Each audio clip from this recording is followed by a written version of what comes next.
Patna city के चौक स्थित Murarka compound में मारवाड़ी सेवा समिति द्वारा अग्रवाल समाज के संस्थापक महाराजा अग्रसेन जी की जयंती मनाई गई।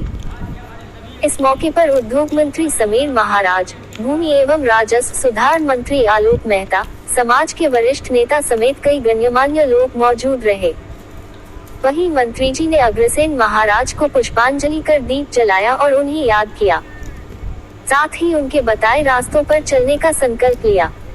अग्रसेन महाराज की जयंती पर समाज के लोगों द्वारा भंडारा का आयोजन किया, जहां हजारों लोगों के बीच प्रसाद वितरण की गई।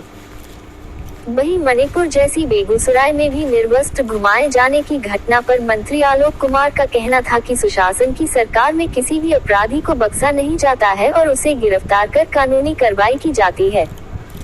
वहीं मंत्री जी का ये भी कहना है कि बेगूसराय के सांसद व केंद्रीय मंत्री गिरिराज सिंह है और उनका भी दायित्व बनता है कि बेगूसराय मामले में गंभीर हो। तलाश 2Z न्यूज के लिए बादल की रिपोर्ट। सवाल करने वाला योग्य नहीं था, लेकिन फिर भी मैं कहना चाहता हूं कि यदि बेगूसराय में इस तरह का मसला है और वहां के उस सांसद हैं, केंद्र के मंत्री हैं, तो उनकी बहुत बड़ी जिम्मेवारी बनती है कि वहाँ शांति व्यवस्था कैसे कायम हो।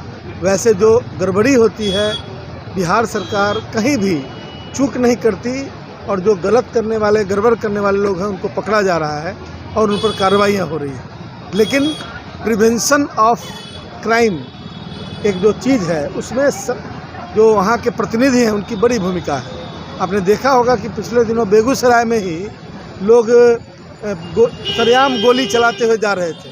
जब पता चला कि कौन है वो लोग, तो बाद में सब लोगों को पता चला कि वही लोग हैं जो लोग आरोप लगा रहे थे, उन्हीं लोग के लोग हैं। तो इन चीज़ों पर नियंत्रण होना चाहिए और सिर्फ बयान देकर और मैंने भड़काऊ बातें करके देश और राज्य नहीं चलाया जा सकता। वो भी केंद्र के मंत्री हैं, उनको अपनी इस जिम्मेवारी का एहसास होना चाहिए। उन्होंने यह भी कहा है कि बिहार से खासकर बेगूसराय पर लड़कियाँ ही सिर्फ गायब हो रही हैं। मतलब ये बहुत गंभीर बात है। यदि हम लोग के संज्ञान में आएगा, निश्चित रूप से जो आ रहा होगा रिपोर्ट, उस पर कार्रवाई होगी। लेकिन ऐसी जो कोई भी आरोप सरेआम लगाने के पहले उनको निश्चित रूप से उस पर एक अध्ययन कर लेना चाहिए। उनको उसकी रिपोर्टिंग का सही उसकी जानकारी, उसकी सूचना का पता करके तब वो ज्ञापन एक पत्र लिख दें या फ़ोन से भी बोल दें, तो सरकार इस पर तत्पर है उन पर कार्रवाई करने के लिए।